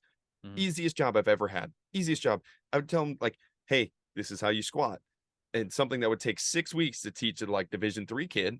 I would have these kids that have never lifted before. They're just freaks. They would be like, hey, coach, like this. I'm like, yep, exactly like that. Like, I'm not doing anything to that, dude. You're phenomenal at mimicking. You're phenomenal at solving movement problems. Like, you just got it. Like, that's the easiest job I've ever done. I could have did anything with those guys. They're going to be freaks. And so it's like, but then you take that, I pulled that out. I was like, holy fuck, I've been looking up to all these big time coaches at these big levels. And that's not to discredit everybody. Again, that's not to discredit, but Right, that's who I looked at. That's who everybody looks at. And it's like, they're even way steps above. That's like the cream of the crop. That's the 1% of the 1% of my room that I'm working with that I think are freak athletes with my experience of high school and Division III athletes. That's the greatest athlete in this room after like so many things going right. They have 100 of those athletes. It's like, yeah, no shit, your program works, bro. It's like, no, don't fuck that kid up. Don't mess that kid up, and your program works. Your program's amazing. They can smell a weight room and they're going to get stronger. And it's like, yeah, that's you're set there. As a coach yourself, it's just a cautionary tale of like, don't think that just because somebody is training LeBron James, they know what the fuck they're doing. Yeah. And vice versa too, though, right? It doesn't mean that they're a shit trainer just because they're super popular and everybody likes them. Because, again, don't be a hater. Fucking get better yourself. Keep chopping wood, doing your thing. Yeah, because you see a lot of people hating too. I mean, you and I hated a little bit on this podcast, but we're having a good time. Yeah. Able to go back and forth. I like it. So say you get a grinder athlete, you fresh, you never met him before. How would you structure a program? Do you have a certain way? Do you test these guys? Do you, try to test their strengths and weaknesses right away and then set up a program? Or do you have like sort of a set way of going about things? How do you do it? Yeah, so an athlete walks into me day one. The biggest things I'm looking at, so like I will purposely I will send them the address and then not text them. Like I'll tell them, hey, this is where we're starting. Biggest thing, like I want to see psychologically like who they are, because super anxious athletes will send me 100 texts like, where do I go? I'm here. What door do I use? And I'm not faulting them for doing it. It's just I want to see who psychologically are they able to just handle a little bit of stress and figure things out? Is that the type of athlete they are? Or are they the hyper I need problem solved, I need this figured out? So that's a huge tail. I like Then that. when they come in, I usually don't introduce myself right away. Like I don't come up to them and like, hey guys, this is who's Lucy's joining us today, like everybody welcome. Like it's I'll have him or her walk in the gym. I look at how they're walking in. Are they looking at their phone and like all depressed and looking down, or are they walking in like up looking for a group to join? And usually like the way our gym's set up, like all these athletes they have like an athlete meeting room, and then I'm usually in this like little bit of back in the back weight room, so they have to walk through the athletes to get to me basically to start. And I like seeing how they interact with these athletes. Do they introduce themselves? Do they sit in the corner and wait for me to bring them up? Like, how are they introducing? So that's a big psychological piece, and I'll note all of that and see how they handle that, and kind of base a lot of their programming of like what they're doing off of that. And then I throw them into a game instantly. So we always do like these small-sided agility games. Either it's a fun one or it's a challenging one, but Awesome. Now, where did you pick that up? Because again, from the school that I come from, whether it's martial arts or any sport, back in Russia, it's always a thing. It's a very common thing. You warm up with a game, whether it's like a fake basketball, like, we'll put some fucking rings up and just use them as a hoop, literally, bro. And every sport I've ever done. But in America, it's not really a thing that I've seen a lot of. But again, seeing you on Instagram, I'm like, holy shit, look at this guy. It's like you're a fucking Russian that lives in Minnesota. Where'd you pick that up? Where'd you pick that habit up? That was through a lot of my podcast guests, like Michael Zwafel, Rafe Kelly, Frank for instance, a lot. And Frank for instance book, like Exuberant Animal, he really talks about like he's pretty anti-organized sports, anti-competition, and he's just all like it's all free play, like. And but the psychological side of like the power of play, the power of cooperation in movements and movement problems, and that was a big thing, is like talking to a lot of podcast guests like that in the world. It's like your goal, like I really had to formulate my goal of making them bigger, faster, stronger into making them better solvers of movement problems. Like you look at these great athletes, it's not that they're all bigger, faster, stronger. It's they're able to use bigger, faster, stronger to solve movement problems. And so many athletes are just missing that connection. It's like I'm thinking about that. I've been talking about this. It's like if you use a jump mat as your KPI, like I want to get them to jump higher. I want them to jump higher. You're going to change your whole program to get them to jump higher.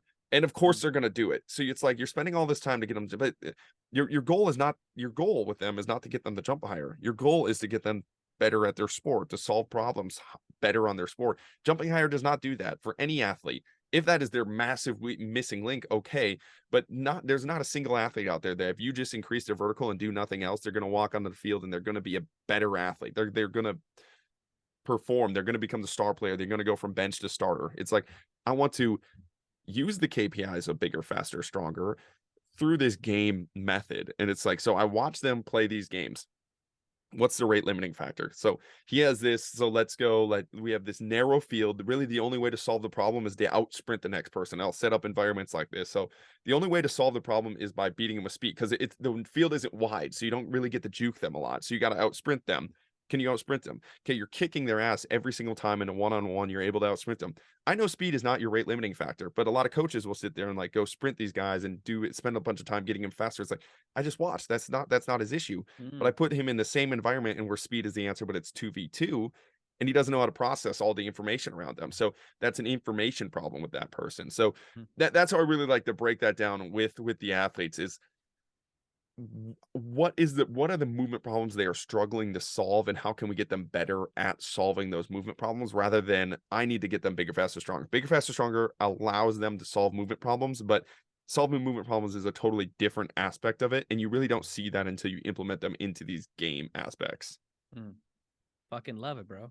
So what would be an example of some of your favorite games that you guys do at the beginning? Oh, You do this as a warm up, right? At the beginning, you're saying before the so practice. yeah, we'll do like a usually we'll do a fun game and like Mm-hmm. a movement challenge type game, and then we'll play more of a specific game. So more of a small sided game that's more like I 2v1, like offense defense, football guys are working on like catching a ball, like let's say it's like a screen pass, catching a ball, use a small space to score.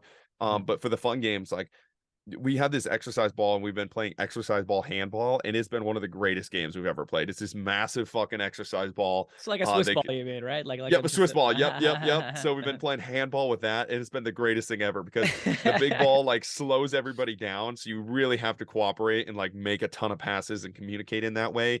Okay. And like shooting on goals has been like it's really fucking hard, but it slows it down enough to where you can't just like we play a lot of handball like with smaller ball, just like but people can throw it so fast that it's really hard to stop. With the big ball, Mm-mm-mm. you really have to cooperate and like create an open lane to go score, and like deking people out with the big ball, and people catching the big ball is fucking hilarious. But there's a ton of contact in that game. But yeah, the games like that they're super powerful, and just watching like what's happening in front of you too, because like people's like you're wasting time, you're just playing, you're having fun, like you're just it's fun, but you're wasting time. It's like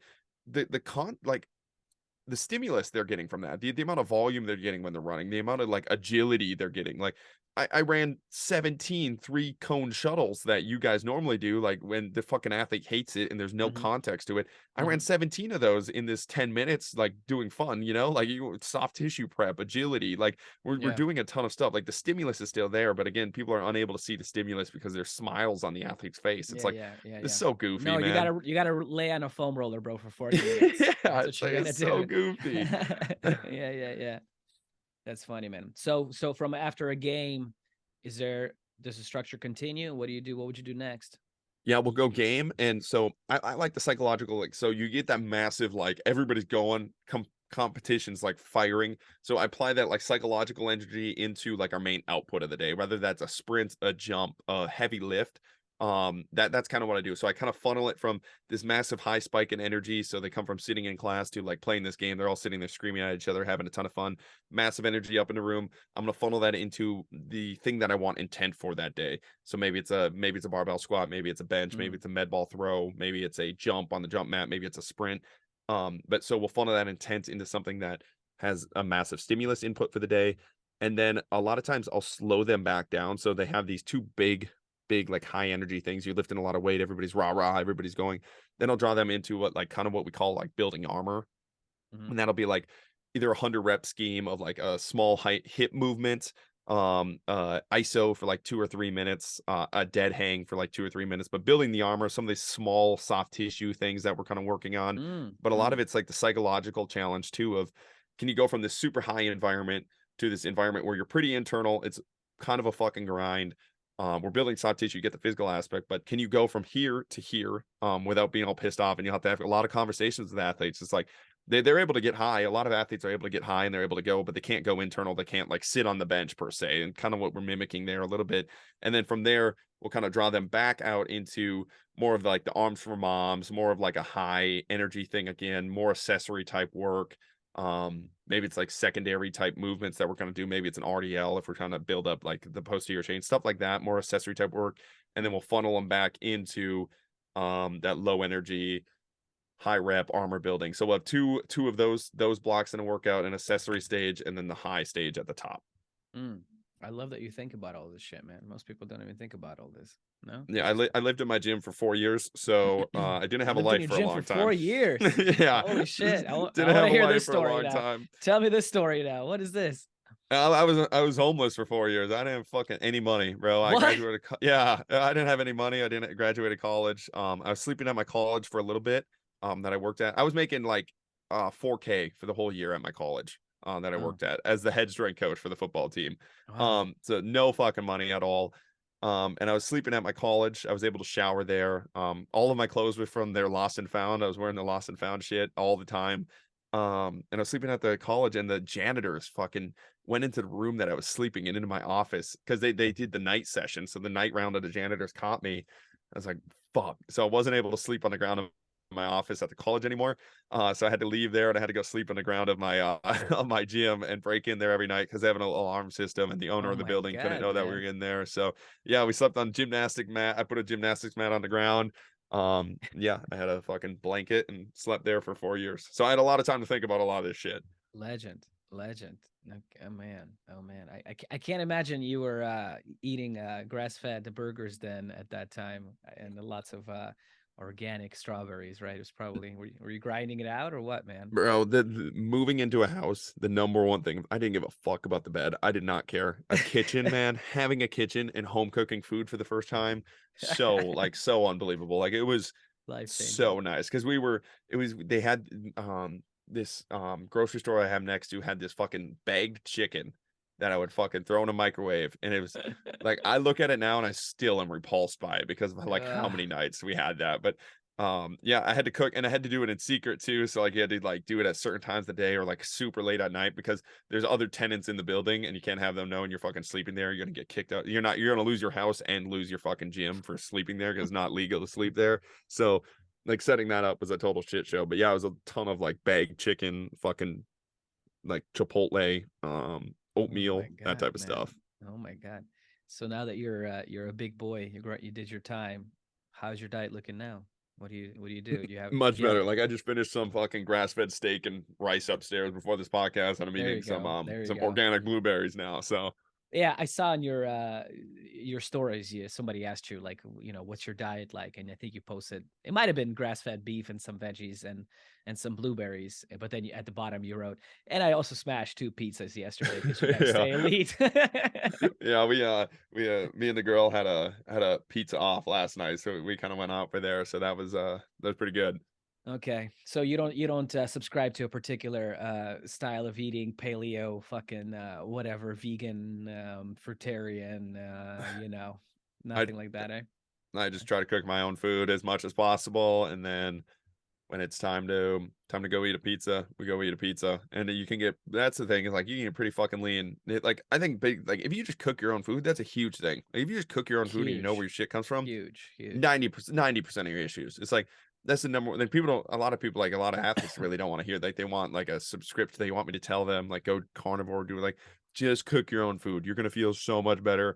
And then you still have room. If you do that 90% of the time, you still have room to go have a pizza. Like, Yeah. you still have room for that. Like, Mm. it's just when you're not, even if it is just Chipotle, like a lot of things, it's just like you feel crappy on, and it starts like this streak. It's like, if you just cook your food, you know where everything came from, and it's hard to eat like shit if you cook your own food. I think that's the biggest thing. It's like, it's really hard to eat like shit if you I just agree. cook it.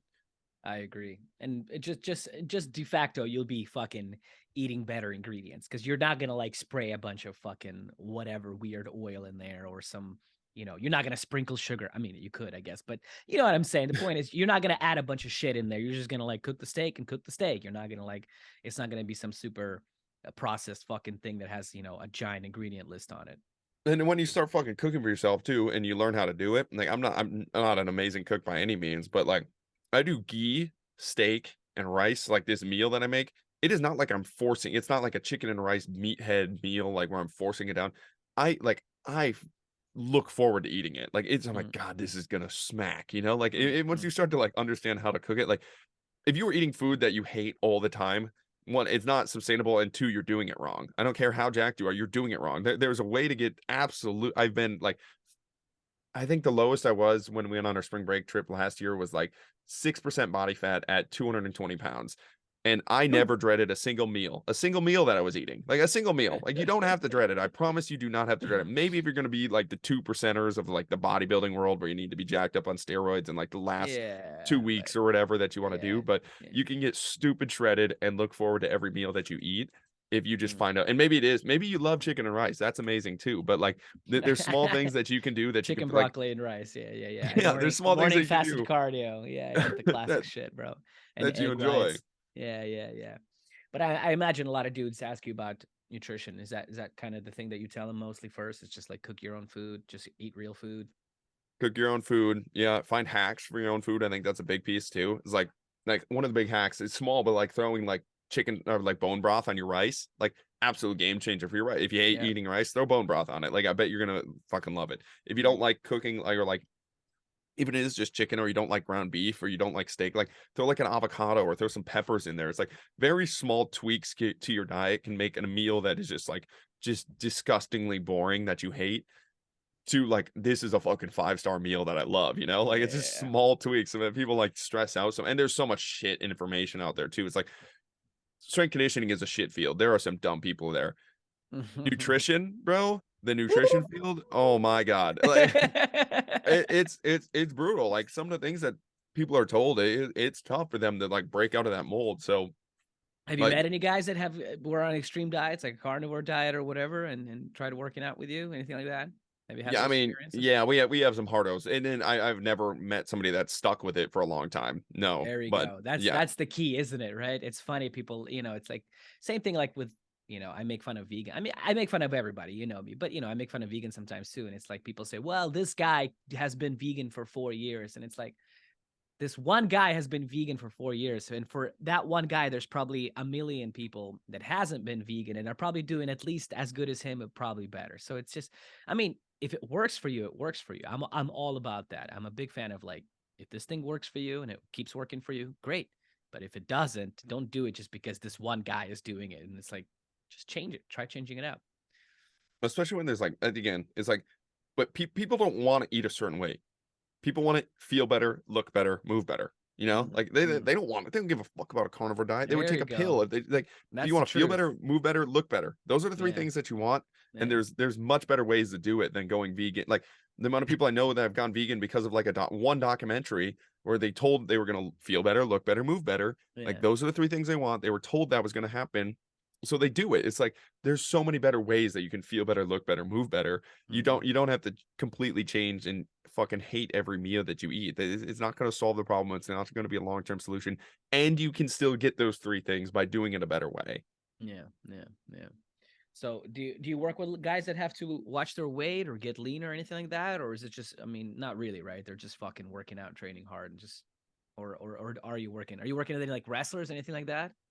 Our wrestlers are they're pretty dialed in with a lot. Wrestlers are honestly the easiest. Like they're pretty dialed in. They just won't eat, bro. Wrestlers are hardcore. They fucking die. But like a lot of our online business is with people that want to lose weight, and like are big into that. So like our in-person stuff is all athletes. So a lot of them, honestly, it's adding weight, adding lean muscle, doing that type of stuff. But our online clients that work with through the Insider, a lot of that is like, I want to feel better, look better, move better, and look better emphasized, like, so that's a big piece is piecing together. And you would be absolutely shocked. Like the stuff we're talking about, it for a lot of people, it is crazy information. They've never been told that before. They've never been told to cook their food. Like I worked with a guy that went from 330 pounds to 230 pounds over 7 months. He lost 100 pounds in 7 months. What he did, he sent me his first diet sheet and he was proud of it. He's like, only went out to eat 4 times this week. And he was like, send me everything. He was drinking 8 to 12 beers a night. Just a big old dude from Wisconsin. And like, he just threw that on there and he was like, only went out to eat 4 times. I'm looking to cut that down to like maybe 3 next time. It's like, what about the beer? Like, let's talk about that. He's like, what do you mean? I'm like, bro, like you have 8 to 12 of those a night. Some nights like 20. I was like, let's start to work. Like, I don't need you to cut. That's a pastime for you, whatever. Like that's how you've grown up. Like, but let's cut that down to maybe like 4 or 5.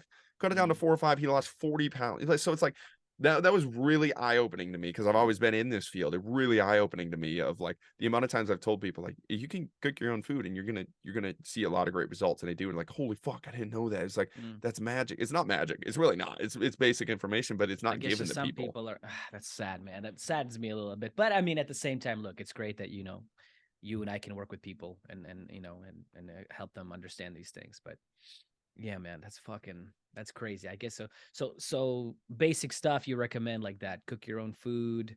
What about dudes that do want to get shredded? What about the young, dumb, and full of cum kind of guys that want to get shredded? What do you recommend that you have you have a couple of hacks that you tell them to do, or what do you do?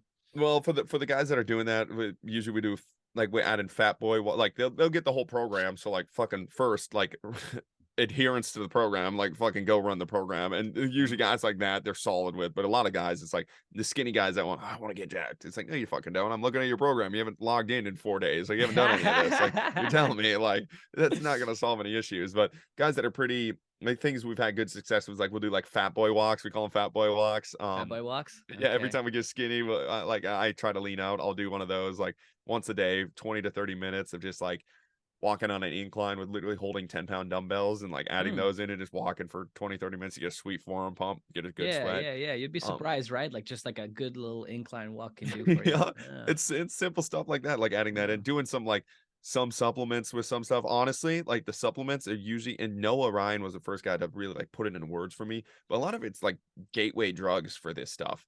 Like give somebody a supplement that makes them feel good for a little bit, and they're going to be fucking sold on everything else. And Oh yeah. everything else Oh is what yeah. gets their results. But you give them a gateway into that, like give them something like Shilajit's a big one for people. Like they take Shilajit and they like get a little fucking head high and they feel a little bit better, and they're Mhm. like, holy fuck, this is it. Mhm. Then they run their workout and they're like, holy fuck, this is it. Like I had the best workout of my life. And then you get them doing workouts for fucking 3 months straight, and of course they get results because they went from doing nothing or doing shit to doing workouts for 3 months straight. So So a I think bit the of a big placebo effect too. Not that the supplements don't work, but it's just they get it in their head, massive, right? massive, And I massive, like agree with you. I've noticed that a long time ago too, right? It's like you tell this protein will change your life, and they start taking the protein, and then when they don't drink the protein, it's like, oh, I didn't work out today, so I can't drink my protein. And then they're like, okay, I'm gonna go work out, I guess, and then drink my protein. yeah. So they get in their head about it. So I mean, but if it works, right? Again, it's like whatever. I mean, hey. Yeah, I think like gamifying it, making the workouts enjoyable. Like in here, like that's the thing. It's like the biggest message is like you're not there because you're just not there yet. Like there's no hack, there's nothing small. Like you're not missing something. Like, and this is for athletes too. It's just like you're just not fucking good enough yet, and that's okay. Like the acceptance of that is a big piece. Like you're just not fucking good enough yet. You're not missing anything. There's no missing link. You're just not lean enough yet. You're not Mhm. missing anything. You just haven't done it yet, and we're gonna get Mhm. there. But it takes a long time. It takes a long time to get to a lot of these things. You want to be a professional athlete, it takes 30 years of your life to get there for a lot of people. Like they're spending a lot of time to reach a level. That's 30 years of work. And for a lot of people, it's like, you're just not there yet. We don't have to pretend like there's some hack. We need to talk about, are you willing to go there? And are you willing to wait long enough to get there? If the answer is yes, then we accept that and we just continue to work and we understand there is no hack. We're just going to keep working to get there. And for a lot of people, the answer is just no. And I've done that plenty of times in my life. I've pursued something. I get there. I'm like, I am not willing to put in the work that I thought I was willing to put in to reach this. Like, it's not something that I actually care about enough to go pursue. Like, maybe it's like pickleball. I want to be a pickleball pro. It's like, if I want to be a pickleball pro, I'm gonna have to spend 7 hours a day on the fucking court to catch up to these people and continue to do it. And I realized, I'm like, at one point I'm like, I love pickleball, I love playing this, it's a fun sport. I'm not willing to go be a pro in it. Like I thought I was gonna do this. I thought it was gonna be something I picked up like instantly. But if I actually am gonna do that, it's gonna be 7 hours a day. I'm gonna have to probably stop the gym. Like I'm just not willing to do that. So I have to accept that and understand the reason I'm not good enough yet is because not because of some hack, not because of some paddle. Like these old people getting sold these paddles. It's like that paddle Oh, has nothing to fuck do with your yeah. skill, bro. Like, and that's just like it's such a So true. micro view of everything, Yeah. though. It's like you're sold a paddle in any part of your life, and you feel like that's the answer. It's like that's not the answer. You're just not willing to go do it, and that's okay. I'm not trying to be the hardo that says, "Oh, you go fucking grind, bro." It's like, Right, no, right. it's like I don't care. Like it's Time. okay. Yeah, It's okay. bro. Like you don't have to be willing to go do that. There's plenty of things I'm not willing to go do. Go find something you are willing to go do and go put all of your energy into that. And you're gonna be so much better than sitting in this like this fake grind mindset of, oh, I could have fucking done it, but I was just missing that. No, bro. You're It's missing. you didn't- It's refreshing to hear that, bro. Honestly, because again, in today's culture, it's so like, oh no, you're just missing. You didn't do your program right, or you didn't structure it right. And it's like, dude, how long have you been doing the program? Like 6 weeks. And it's like, fuck. How about try 6 years, right? Try Yeah, 6 years. Try 6 years. Try Yes. 6 years. And it's not to say that that's a bad program, or I mean, the whole idea is that you're gonna kind of fluctuate and keep adjusting. Sure, keep adjusting, keep getting better. But it's never going to be a straight shot up, right? It's just going to be a little up and down, and Yeah, hopefully in the right direction as you go. Yeah. You got to keep chopping wood, right? Yeah. Honestly, it's a great saying, bro. It really makes a lot of sense. Yeah, brother. So what are you looking forward to doing now? What's your thing? What you got some goals set for yourself? Yeah, continue to grow the online business. And then this year, we started consults. So I've been doing like a lot of business consults for a lot of younger coaches, which I've really enjoyed. Like that's a big part of business I think I'll enjoy. It's like just building out businesses with people. I think I fucking geek out about that. I love and that. then When I was starting out too, dude, I did a lot of those. I paid a lot of money to a lot of guys, to a lot of top strength coaches and whatnot. But you know what, man? I got so much out of those things, honestly. Maybe not every single time it was mind blowing, but it was just because you get to meet a person that has gone through this whole, progression of stuff, and you get to talk to them and pick their brain, and that's really worth something. You can really guide your direction and where you're going. It's not like you're going to learn. It's not like you're going to have a consultation with them, talk for an hour, and learn everything. But it's going to give you a good direction to go towards, I think. And I'm a big fan of those things. So I think it's great that you're doing that, man. well, that made me think the Zen of Archery talks about like you'll never learn the last, like you're gonna suffer the shipwreck on your own no matter what. But that doesn't mean you need to crash into the rocks that 400 people have crashed into, like you're going to suffer, you're going to crash. Like everybody's going to crash in life. You're going to fuck up in life. You're going to do it. Nobody can solve you from avoiding all of those mistakes. But here are 19 rocks right here. Like, let's just take a little right. You don't have to do that one. Because if you do that one, you're going to get out of it and you're also going to go do your own. So like, let's avoid the one that somebody else has already taken, or a bunch of people have already taken. You've mapped it out for them. Hey, just trust me. Don't go this direction. Right? Yeah. And then they're going to take the map farther too, which is a big piece too. It's like, I got you past that point and you're going to take that map farther. And hopefully one day you can show me a fucking rock that I can avoid in my life. Love that, man. Okay. So you're doing a lot of consultations. You keep expanding the business, working with people online. And I got a book. I'm working on like You got a book. What's this book?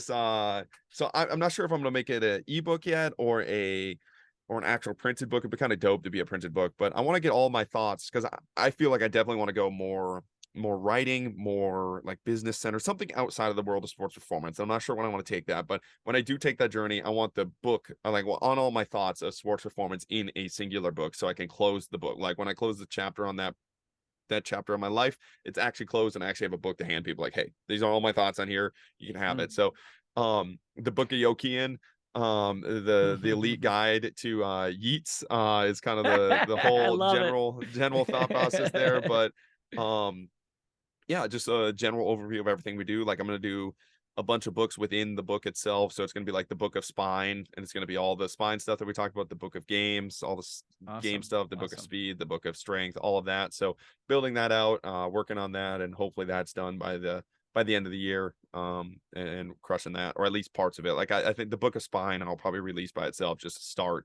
and that'll for sure be done by the end of the year. Awesome, brother. Awesome. Yeah, man. Well, fucking thank you so much for coming on. Where can people find your shit? Well, first off, this was fucking awesome. This was sweet. I enjoyed the podcast. You're welcome back anytime. And by the way, when you have your book out, let's do it again. Okay, we can chat about that and do all this good stuff. Fuck yeah, but it's just awesome Jochum on everything. So it's like if people want to go see it, and I'll link everything up just in case. All right, brother. Thank you so much for your time, bro. Oh yeah. Things you own end up owning you.